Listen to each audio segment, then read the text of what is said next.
Hi all. So if you are in your 20s right now, then this is the best book you could be reading right now.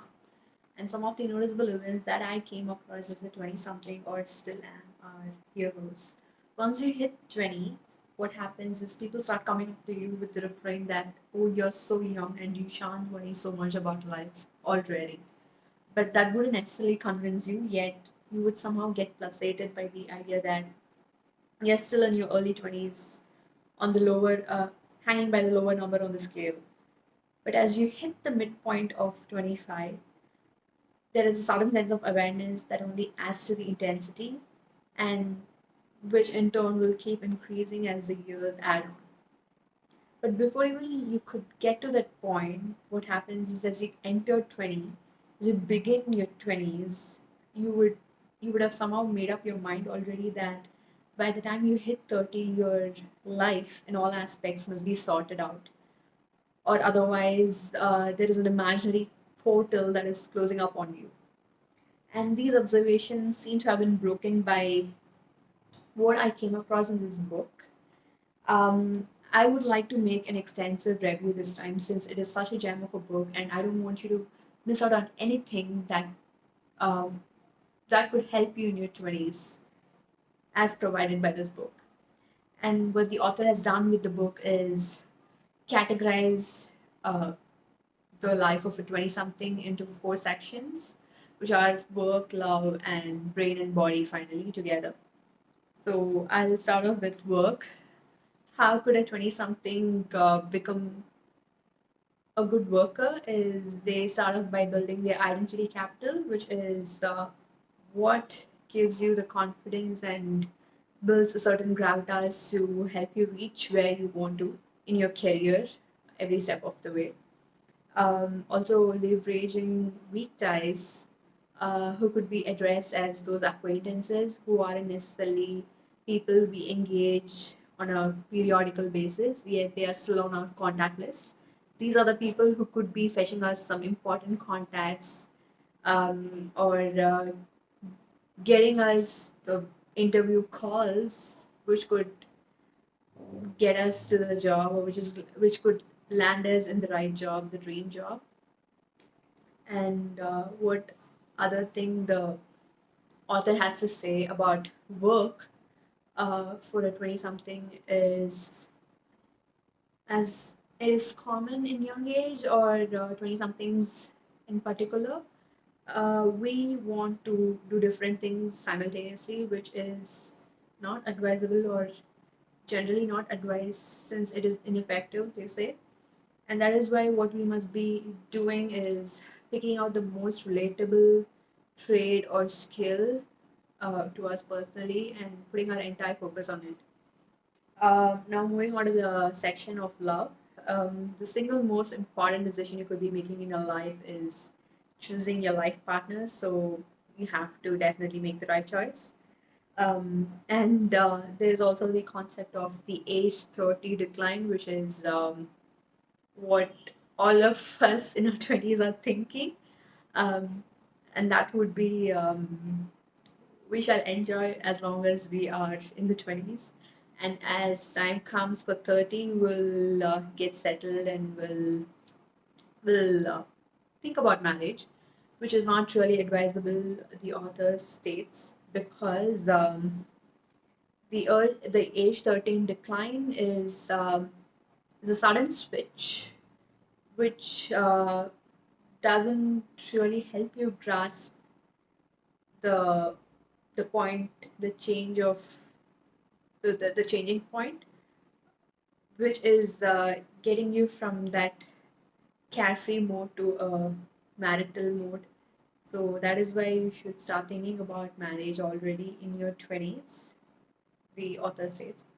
And what other thing is that, yes, so when you are trying to bring your own family into this world, it doesn't necessarily mean that they have to be the same as a family you come from, especially if the family you come from is a broken one or it is a very conflicted one. So when you are bringing your own family, it need not necessarily be the same way as long as you are thinking differently.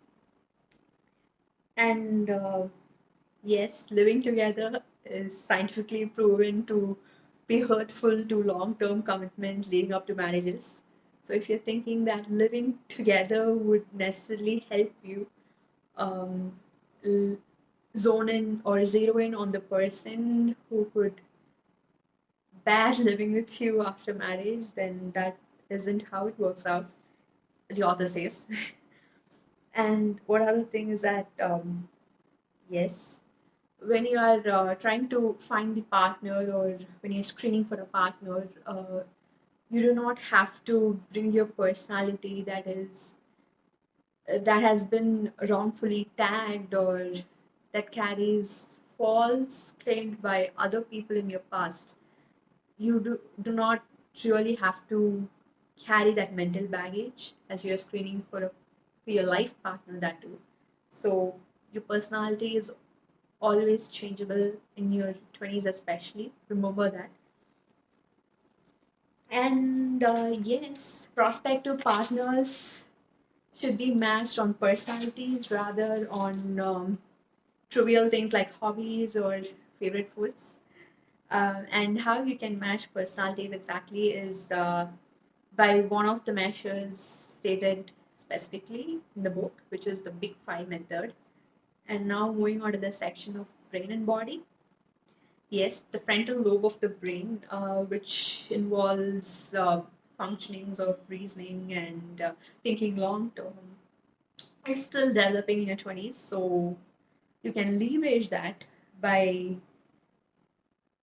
how?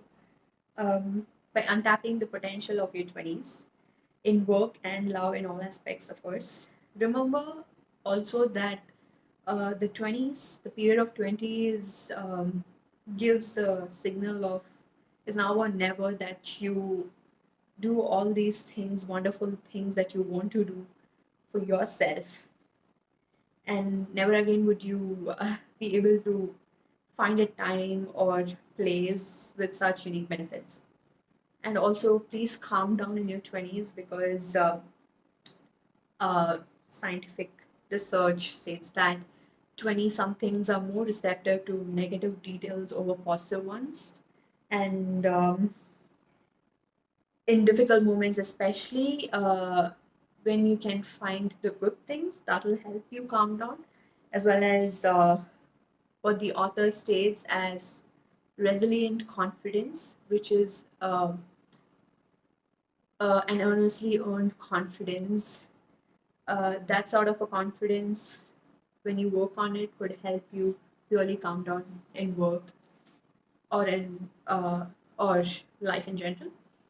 And also stop trying to borrow an ego, which is relying incessantly on family or friends to help you calm down, which shan't um, help us in the long run. And of course, you will also be low on confidence when you start off work in your 20s, when you start off your career. But you must be reminded that it is built by an outside in approach. The efforts that you are putting in externally is what is informing you, the inner self, about your progress. And also putting in 10,000 hours of work or effort into a skill or trade you choose for yourself is equalizing it to mastery over it. And that ought to definitely help you with your confidence. And that's how I would summarize this book. These are what were the most striking observations I was able to make out from the read.